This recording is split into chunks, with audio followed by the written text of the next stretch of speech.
আমি ডায়লগ বলছি, কিছু এদিক ওদিক হলে প্লিজ ক্ষমা করে দিও, বিকজ যখন ডায়লগ বলি তখন সামনে শুধু একটাই ক্যামেরা থাকে। এখন পুরো ব্যাপারটা সিচুয়েশন উল্টে গেছে। 100% লাভ থেকে তোমাদের পছন্দের, খুব পছন্দের একটা ডায়লগ আমি ছোট্ট ছোট্ট 2 লাইন সংলাপ বলছি।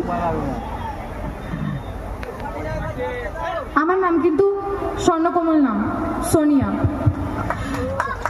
আমি খুব স্পষ্ট কথার মেয়ে। তোমাকে যেদিন প্রথম দেখেছিলাম সেদিনই আমার তোমাকে ভালো লেগেছে। ওরা হচ্ছে আজকে আপনার জিত। যেদিন তুমি আমার পরিবারকে বাঁচিয়েছিলে সেই দিন আমি তোমার প্রেমে পড়ে গেছিলাম। So I think I love you. Thank you. আমি খুব কৃতজ্ঞ